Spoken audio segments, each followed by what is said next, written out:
So నేనైతే already ChatGPT subscription అయితే redeem చేసుకున్నాను. సో మీకు చూయించేందుకు నా అకౌంట్ లాగౌట్ చేసి నేను వేరే అకౌంట్ నుంచి అయితే ట్రై చేస్తున్నాను. సో మనం వేరే అకౌంట్ నుంచి ట్రై చేసేటప్పుడు మస్ట్ అండ్ షుడ్ మన చాట్‌జీపీటీని అయితే అప్డేట్ చేయాలి. సో అప్డేట్ చేసిన తర్వాత మనకి ట్రై టు గో అని అయితే ఉంటుంది. ట్రై టు గో అని క్లిక్ చేసిన తర్వాత అప్గ్రేడ్ టు గో అని ఉంటుంది. సో నేను ఆల్రెడీ చేసేసాను కాబట్టి నాకు ఎర్రర్ అయితే వచ్చింది.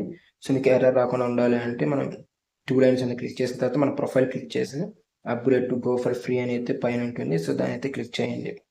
సో మనకి వీళ్ళైతే ₹2 అయితే ఛార్జ్ చేస్తారు మనం అప్డేట్ చేసుకునేందుకు. సో మళ్ళీ వితిన్ 2 or 3 మినిట్స్లో మనకి ఆ ₹2 అనేవి మన బ్యాంక్ అకౌంట్కి వచ్చేసి ఆ ప్రూఫ్స్ నేను ఎందుకంటే పెట్టడం లేదంటే స్క్రీన్ షాట్స్ అనేవి ఫోన్పే అలో కాబట్టి సో నేనైతే ఈ అకౌంట్ లాగౌట్ చేసేసి నా సబ్స్క్రిప్షన్ ఉండే అకౌంట్ అయితే లాగిన్ చేస్తున్నాను. సో లాగిన్ చేసిన తర్వాత నేనైతే 3 డాట్స్ మీద క్లిక్ చేసి నా ప్రొఫైల్లోకి వెళ్ళి ప్రొఫైల్ నాకైతే అప్గ్రేడ్ టు ప్లస్ అని ఉంది. ఎందుకంటే మనకి కేవలం నార్మల్ 399 పర్ మంత్ మాత్రమే మనకి ఫ్రీగా ఇచ్చాడు 1 year for Indians only.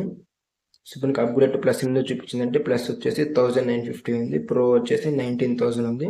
So మనకి అవైతే ఏం ఫ్రీగా ఇవ్వలేదు వాడు, ఓన్లీ కేవలం ₹399 పర్ మంత్ ఆ ఒక్క ప్లాన్ మాత్రమే మనకి ఓన్లీ ఇండియన్స్కి ఫ్రీ అయితే ఇచ్చాడు 1 year.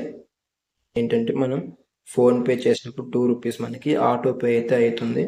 మనకి ఎప్పుడైతే 12 months అయితే అయిపోవస్తుందో సో దానికి 1 month బిఫోరే కానీ మనం ఆటో పేని సెలక్షన్ని ఆఫ్ చేయాలి. లేదంటే మనకి ఫర్ ఇన్ కేస్ మనం మర్చిపోతే మనం నెక్స్ట్ మంత్ ₹399 అనేది ఆటో పేమెంట్ అయితే అయిపోతుంది. సో అది కొంచెం చూసుకోండి.